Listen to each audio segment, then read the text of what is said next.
It is your boy, Self-Love Gangsta once again. You know what? I think are we gonna be a little bit pretentious in this video? I guess we will. It is your boy, no, fuck that, man. I want you to see through the windows of my soul.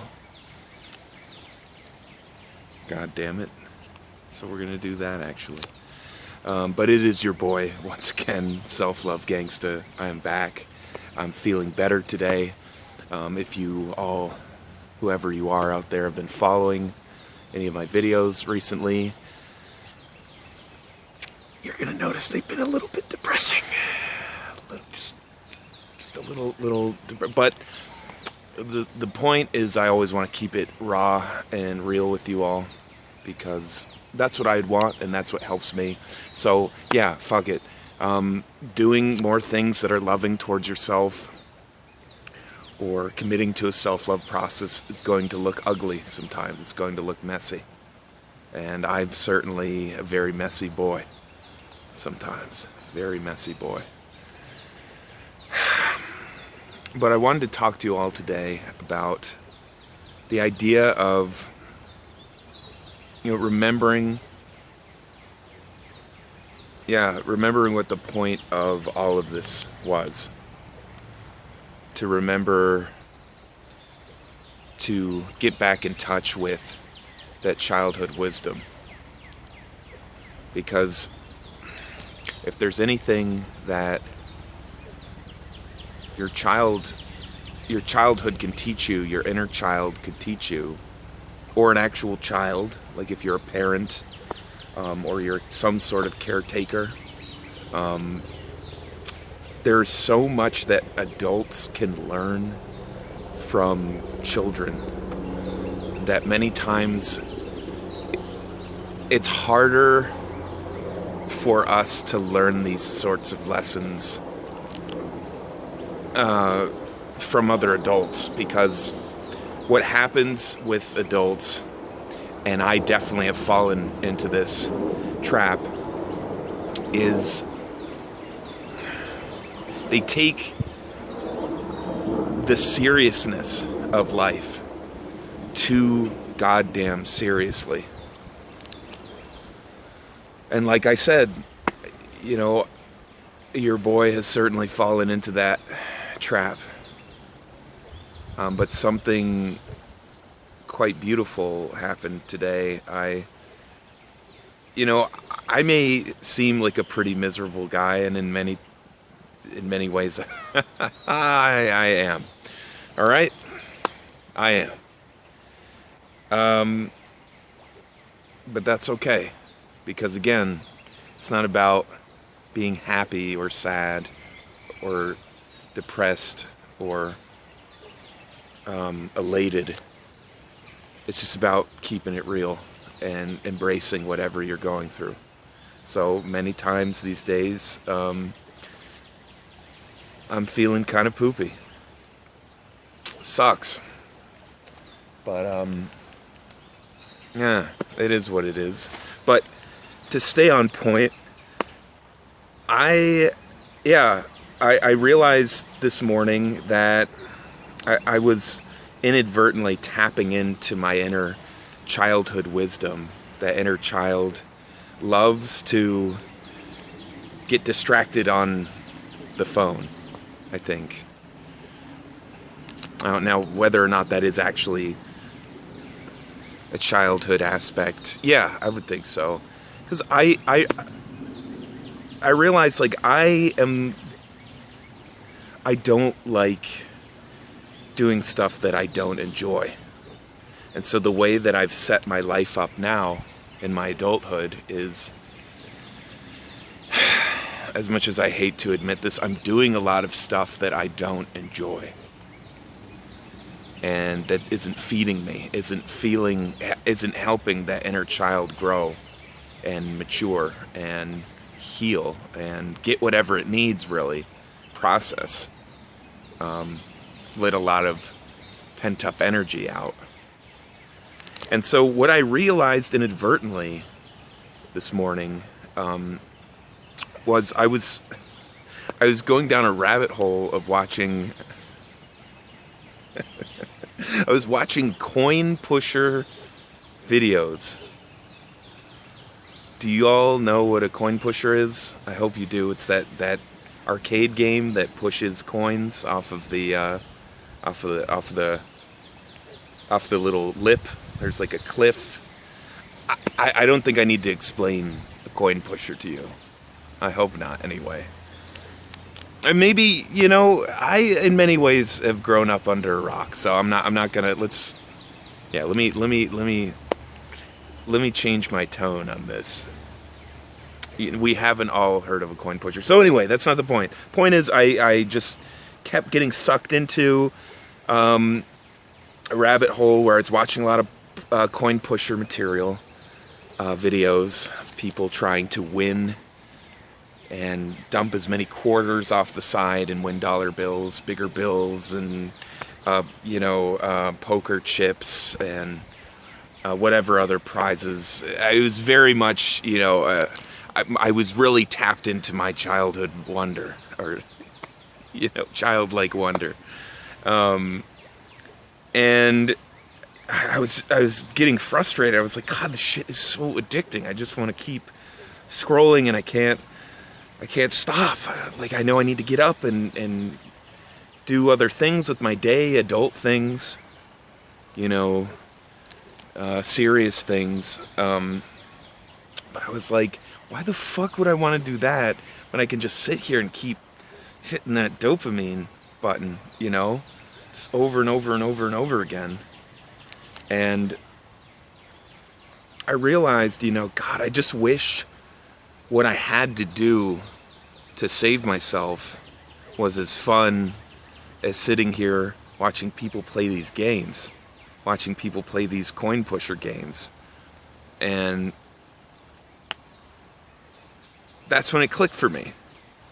I remember, and it was easier to tap into the truth of this because I was kind of experiencing it, and I had been, getting into a flow state, just staring at my phone, watching these videos on my screen. And I kind of just had a out-of-body experience. And I haven't had one of these in a while. But I was sitting there, and I realized, this feels really fun. Why does it feel really fun? Why is it just so effortless to just keep, staring at my screen and keep endlessly scrolling? And it hit me. I was like, this is really fun. And I kind of, in that moment, put two and two together. I was like, well, this is really fun. What if certain things that I have to do in my life, again, you don't have to do anything. You could just sit there and suck your thumb in the corner until you die, but obviously we don't want to do that. But, technically you don't have to do anything in this life, but you should do things because this life is a gift and it's worth experiencing more than you thought you could do, thought you were capable of. And so I thought, why don't I just, whatever I'm doing, that's what I asked myself. I was like, why is this? What about this activity right now is so fun? And I realized it's kind of a game. I'm vicariously enjoying other people playing this game, through my screen. And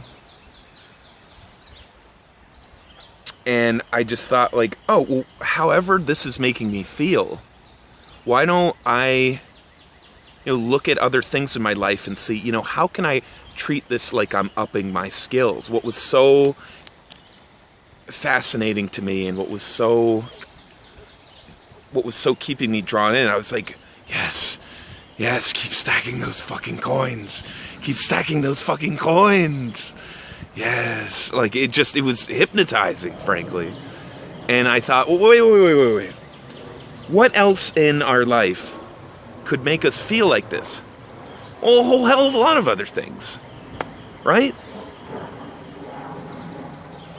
And I know this is goofy as shit because it is, but I thought, why don't we treat other things in our life like it's a game? We don't have to do everything like that. We shouldn't do everything like that, because then you have the potential of turning into a sociopath or something. Everything is just a fucking game to you. And there are many people in life, and there are many places we go where, and environments and situations where that situation isn't going to afford us the chance to treat it like it's a game, and we shouldn't. Like, say you're in a war-torn country or something, or you're in a country that is facing some sort of transition into an authoritarian government. That kind of thing. So, like, we can't always be too playful all the time, but I realized, I'm the kind of person, and maybe you are, that takes their life too seriously, that takes their adult obligations too seriously. And I felt so much relief this morning realizing, like, I can afford, from where I am specifically, to treat certain things like I'm playing a video game. I'll tell you, when I was looking at my phone and just noticing my finger tapping it and, like, just feeling, like, really focusing in on how I felt when I was holding the phone, and kind of feeling the sort of mechanism of my own addiction to the internet and to just looking at screens, I realized, like, this is euphoria. This is like a drug to me. Feels like gambling. Just like every time you hit the screen and you swipe your thumb like this, it's like, you're turning the dopamine crank, basically. And I realized, well, it may take a little bit more effort, but we can hit that same dopamine switch doing all sorts of things that can actually help us. We just have to change the way. I have to change the way. And when I say we, I mean, this is for all of us. This isn't just for myself, it's for anybody watching. All of us can treat life like this when we can, and maybe it can open something up for us. And it changed my whole day. I'm thinking, like, one of the hardest things for me, and how I can apply this new realization about, I only do things if they are really fun to me. Like, I am so addicted to the internet because it's more fun than committing to life out there in the real world. It's more fun than making memories with friends right now, because people feel so scary. Because being with loved ones, it feels right now scarier than looking at a screen, than going to a store. I was mourning the loss of a retail store recently that filed for bankruptcy, and I felt a greater sadness for that than I did for the loss of another human life, of someone I know, and it's very dear to me. What the fuck is up with that? That is mental. So, obviously something does need to be done about that. I don't want to just sit in the corner with my thumb in my mouth, pooping and peeing myself for the rest of my life on a screen by myself, forever. So this is a reminder for me, and this is a reminder for you as well. We need to be having more fun than this. My Don Johnson is practically falling off of my body. The tissues are so damaged. That God knows what will happen with that. But even so, there's still a lot of life left in me. And there's so much more with this life that I could do. And I can do it, and it doesn't have to be so serious. And anyway, I veered way off course. What I wanted to say, and I think what I want to end this with, is I can take my fear of people. I can take my fear of going outside and living my life to the fullest and committing to certain, maybe more difficult, more tricky, committing to these tougher adult obligations, and try to treat it as if every time I do that I'm leveling up, and to try to lock more into the moment of the moment, and try to lock into the flow of these activities, of going out to meetup groups, of calling friends, of making plans and seeing people. And if I can treat that more like it's a game, while still taking it seriously, while acknowledging that I do have trauma, while acknowledging my own humanity, but not taking it so seriously that we lose sight of the bigger picture. And that is that life is supposed to be fun. It's supposed to be a fun challenge, even in the darkest of times. You know, if nothing else helps us get through it, how can we make it so we feel that it's worth it? And for me, what that looks like is, and what I realized when I was looking down at that screen watching these coin pusher videos, was whatever I do out there, whatever I do that's a bigger adult obligation, it needs to feel at least as close to as fun as this feels. Otherwise, I'm going to stay here. Does that make sense? I'm going to stay there in the dark, with my thumb up my butt, watching this endless supply of coin pushing videos, till I push myself into the goddamn grave. And I don't want that. Your boy does not want that. And I wouldn't want that for you. So try to remember that life, in a way, is a game. And even though we get very invested in everything, we take it so seriously, see if you can try to notice in every moment how, you can tap into something that would make it more fun, and to focus on, how much am I leveling up? What does it mean when I go out and go to this meetup group, or go volunteer here, or go apply to this job that I really want but I'm afraid to apply to? What does that look like? Like if I were a video game character, how fucking badass would that be to see my character improving? I can treat my body as if it's a video game character, while also acknowledging you can hold that dual focus that, no, this life isn't just a game. Don't go out there and this isn't your boy saying go out there and be a sociopath or something. It's remember your humanity and other people's humanity. But just try to see, how can I make this a more pleasurable, enjoyable experience?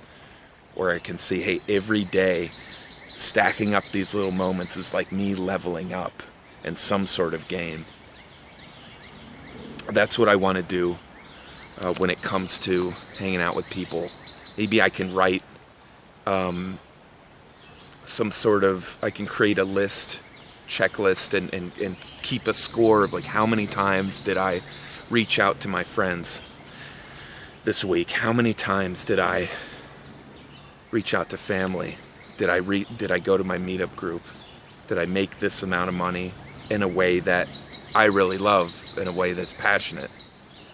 And for me, that's playing music, maybe busking. So what would your version of that look like?